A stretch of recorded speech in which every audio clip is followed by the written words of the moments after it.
তো ভাই লোক আজি আমি আপোনালোকক গোৱালপাৰাত যিখিনি সৌন্দৰ্য আছে সেইখিনি দেখুৱাৰ লগতে গোৱালপাৰাত কি এনেকুৱা বস্তু আছে সকলোখিনি এই ভিডিঅ'টো আপোনালোকক দেখুৱাবলৈ চেষ্টা কৰিম। তো বলক ভিডিঅ'টো ইয়াৰ পৰা আৰম্ভ কৰোঁ। তো ভাই লোক ভিডিঅ'টো আৰম্ভ কৰাৰ লগে লগে আমি আপোনালোকে দেখুৱাই আছোঁ গ্ৰীণ ভেলী ৰিসৰ্ট আৰু ইয়াতে আপোনালোকে থকা খোৱাৰ সকলোখিনি সুবিধা পাই যাব। ৰেলৱে অভাৰব্ৰিজ আৰু এইখনেদি সোমাল মাত্ৰ আপোনালোকে গোৱালপাৰা টাউনত সোমালে আৰু এইখন হৈছে আমাৰ গোৱালপাৰা ইংলিছ স্কুল যিখন 25 বছৰ ইতিমধ্যে পাৰ কৰিলে আৰু যথেষ্ট সংখ্যক ষ্টুডেণ্ট আছে। এইখন হৈছে আমাৰ আৱৰ্ত ভৱন আৰু আৱৰ্ত ভৱনত বহুতো VIP লোকসকলে ইয়াতে আহি ৰেষ্ট লয় আৰু আমি পাই যাম 200খন বিচনাযুক্ত চিভিল হস্পিটেলখন। এইখন হৈছে আমাৰ গোৱালপাৰা চিভিল হস্পিটেল আৰু বহুত ডাঙৰ এটা এলেকাত এই চিভিল হস্পিটেলখন আছে আৰু আমাৰ গোৱালপাৰাৰ মেইন সৌন্দৰ্য হৈছে এই গ্ৰীণ ট্ৰিবোৰ। ভাই লোক এতিয়া আছোঁ আমি জিলা ন্যায়িক আদালত ভৱনৰ সন্মুখত আৰু এইখিনি এৰিয়াত মোটামুটি 7-8টামান অফিচ আছে। মানে এই অফিচবিলাক আচলতে আগতে কাছাৰীঘাটত আছিল, কিন্তু বৰ্তমান এই সকলোখিনি অফিচ ইয়াতে আহি পালে আৰু এই এৰিয়াখিনিত আপোনালোকে পোষ্ট অফিচৰ লগতে আপোনালোকে দেখা পাব গোৱালপাৰা জিলা পৰিষদ আৰু ঠিক সন্মুখতে আছে গোৱালপাৰা কেন্দ্ৰীয় বিদ্যালয়। গোৱালপাৰাত আহি থকাৰ চিন্তা কৰিছে তেনেহ'লে চিন্তা কৰিবলগীয়া একো নাই, কাৰণ গোৱালপাৰাত এতিয়া মানে ভাল ভাল হোটেল তেনেকুৱা হৈছে। তেনেহ'লে আৰু চিন্তা কৰিবলগীয়া নাই, কাৰণ ইয়াতে ৰণী প্লাজা নামৰ এখন ধুনীয়া হোটেল পাব আপোনালোকে। ইয়াতে কনফাৰেঞ্চ ৰুমৰ লগতে আৰু বিয়াৰ যিবিলাক কাম সেইবিলাকো আপোনালোকে কৰিব পাৰিব। তো ভাই লোক আজি আপোনালোকক গোৱালপাৰাৰ কেইখন হস্পিটেল আছে আৰু কেইখন শ্বপিং মল আছে সেইবিলাকো আমি আপোনালোকক দেখুৱাম, কিন্তু এটা ভিডিঅ'ত আপোনালোকক সম্পূৰ্ণ গোৱালপাৰা পৰিৱেশ দেখুৱাব পাৰোঁ নে সেইটো চিন্তাৰ বিষয়, কাৰণ গোৱালপাৰা টাউনখন বহুত ডাঙৰ এখন এৰিয়া আৰু এই ডাঙৰ এৰিয়াখনত আপোনালোকক সকলো বস্তু এটা ভিডিঅ'ত হয়তো কভাৰ নহ'ব পাৰে, কিন্তু এটা পাৰ্ট দুটা পাৰ্ট কৰি আপোনালোকক দেখুৱাবলৈ চেষ্টা কৰিম। তো এতিয়া আহি পালোঁ আমি 7 ছিষ্টাৰ হস্পিটেল। এয়া চাব পাৰে আপোনালোকে 7 ছিষ্টাৰ হস্পিটেল আৰু এইখন হৈছে আমাৰ 7 ছিষ্টাৰ হস্পিটেল নতুনকৈ বনোৱা আৰু এইফালে আছিলে পুৰণা 7 ছিষ্টাৰ হস্পিটেলখন আৰু এনেকুৱা ধৰণৰ 3-4খনমান হস্পিটেল ডাঙৰ হস্পিটেল আমাৰ গোৱালপাৰাত আছে। বৰ্তমান ক'ব গ'লে আমাৰ গোৱালপাৰাত যথেষ্ট সংখ্যক বিল্ডিং হৈছে, কিন্তু আগতে এনেকুৱা ধৰণৰ বিল্ডিংবোৰ নাছিলে। প্ৰায় আগতে এনেকুৱা ধৰণৰ ঘৰবিলাক বহুত আছিল, কিন্তু এতিয়া বিল্ডিং হৈ গ'ল সকলো।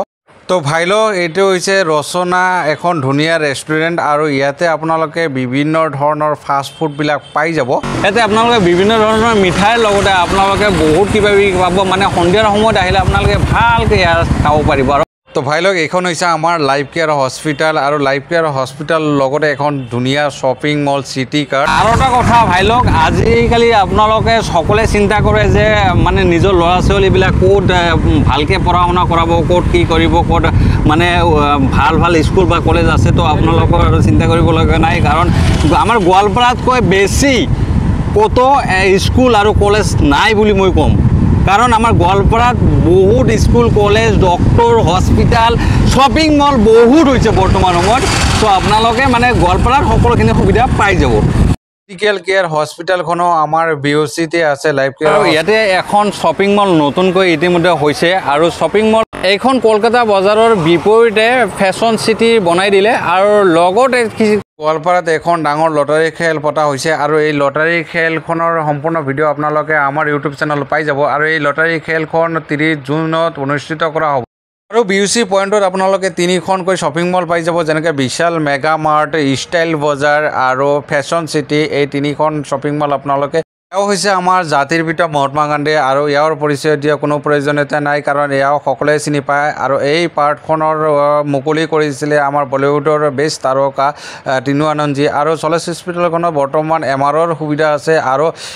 ইয়াত সকলো সুবিধা থকা এখন হস্পিটেল। BOCৰ পৰা অলপ আগবাঢ়ি আহিলে আপোনালোকে পাই যাব ট্ৰেন্সপৰ্ট বজাৰখন আৰু আমাৰ মানে ক'ব গ'লে ট্ৰেন্সপৰ্ট বজাৰখনে মেইন। আপোনালোকে বিল্ডিং আৰু লগতে এখন লেণ্ডমাৰ্ক মানে ডাঙৰ এখন হোটেল আৰু এই হোটেলখনৰ VIP মানুহবিলাকে মেক্সিমাম আহে।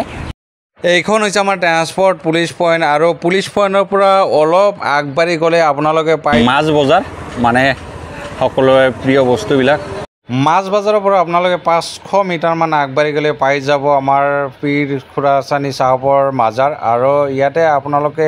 এখন কলেজো দেখা পাব, যিখন আমাৰ গোৱালপাৰা কলেজ। আৰু গোৱালপাৰা কলেজৰ সৌন্দৰ্য বৰ্তমান বহুত চেঞ্জ হৈ গৈছে আৰু ইমান ধুনীয়া ভিতৰ বাহিৰ সকলোতে ইমান ধুনীয়াকৈ বনাইছে, কি ক'ম আৰু ভাই লওক। তো ভাই লোক এতিয়া আহি পালোঁ আমি নয়াপাৰাত আৰু নয়াপাৰাত এইখন হৈছে maternity and child's health centre আৰু এইখন আগতে পুৰণা হস্পিটেল আছিল আৰু পুৰণা হস্পিটেল এখনৰ মেক্সিমাম মানে প্ৰেগনেণ্ট মানুহবিলাকে আহে আৰু ইয়াতে চাব পাৰে আপোনালোকে খান ফাৰ্নিচাৰ হাউচ আৰু এই খান ফাৰ্নিচাৰ হাউচত আপোনালোকে যথেষ্ট ফাৰ্নিচাৰ পাই মানে খান ফাৰ্নিচাৰ হাউচত আপোনালোকে যদি আহে মানে ভাল ভাল ডিজাইনৰ আৰু ভাল ভাল কাঠেৰে তৈয়াৰী ভাল ভাল ফাৰ্নিচাৰ আপোনালোকে পাই যাব তেনেহ'লে আপোনালোকে আৰু এই ভাল ভাল ফাৰ্নিচাৰৰ কাৰণে বাহিৰত যাবলগীয়া নহয় আৰু আপোনালোকে ভাল ডিজাইনৰ কাৰণে আৰু চিন্তা কৰিবলগীয়া নাই কাৰণ খান ফাৰ্নিচাৰত হাউচত আপোনালোকে সকলোখিনি পাই যাব আপোনালোকে তো আপোনালোকে যদি কোনোবা লাগে তেনেহ'লে খান ফাৰ্নিচাৰত আহিব পাৰে আজি ছানডে হোৱাৰ কাৰণে দোকানবোৰ সকলোখিনি বন্ধ হৈ আছে কাৰণ অইন দিনাখন খোলা থাকে আৰু এই বজাৰখন মানে যেতিয়া মানে কোনোবা এটা উৎসৱ আহে তেনেহ'লে মানে এই বজাৰখন গমগমা দি চলি থাকে গোৱালপাৰা জিলাৰ মেইন সৌন্দৰ্যটো এতিয়া আপোনালোকক মই দেখুৱাই দিম কাৰণ গোৱালপাৰা জিলাৰ মেইন সৌন্দৰ্য হৈছে আমাৰ ব্ৰহ্মপুত্ৰ ৰিভাৰখন আৰু ইয়াতে যথেষ্ট মানুহ ইয়াতে আহে আৰু ব্ৰহ্মপুত্ৰ ৰিভাৰখন চাবলৈ আৰু বাহিৰৰ পৰাও মানে বহুত মানুহ আহে চ' এতিয়া চাওক আপোনালোকে ভাই লোক ব্ৰহ্মপুত্ৰ নদীৰ পাৰৰ অৱস্থা চাব পাৰে আপোনালোকে কিমান ভয়ানক হৈ আছে কাৰণ ব্ৰহ্মপুত্ৰ নদীয়ে যেতিয়া মানে পানীৰ সোঁতটো বাঢ়ি যায় তেতিয়া মানে লাহে লাহে এই পাৰবিলাক ভাঙিবলৈ আৰম্ভ কৰে চাব পাৰে আপোনালোকে এই নাওবিলাক চাব পাৰে আৰু নাওবিলাকেদি মানে জিঅ' বেগবিলাক লৈ অহা হৈছে আৰু এই জিঅ' বেগবিলাকেদি মানে পাৰবিলাক বন্ধ হ'ব বৰ্তমান মানে নদীৰ পাৰৰ অৱস্থা খুবেই বেয়া হৈ আছে আপোনালোকে চাব পাৰে ইয়াত চাব পাৰে মানে পাৰৰ একদম অৱস্থাই নাই বুলি ক'ব পাৰি কাৰণ ইয়াতে মানে ভাঙি ভাঙি একদম অৱস্থা নোহোৱা হৈ গৈছে এতিয়া এই কামটো বহুত দিন আগতে কৰিব লগা আছিল কিন্তু যেহেতু কৰা নাই বৰ্তমান হয়তো কামবিলাক ষ্টাৰ্ট কৰিছে কেতিয়া শেষ হয় বাৰু সেয়া পিছৰ কথা পৰিমাণৰ মানে অপাৰেশ্যনবিলাক হৈ থাকে আৰু এই হস্পিটেলখন এতিয়া আমি আপোনালোকক দেখুৱাই দিম হস্পিটেলখন হৈছে আমাৰ বদৰুদ্দিন আজমল ডাঙৰ ইয়াৰ আল ছালাম হস্পিটেল ভাই লোক এতিয়া আমি পাৰ কৰিলোঁ কাৰবলা আৰু কাৰবলা ৰাস্তাখনো বহুতেই ধুনীয়া আৰু আকাশৰ ফালে চাই দেখিলোঁ ইমান ধুনীয়াকৈ সূৰ্যটো হালধীয়া হৈ আছে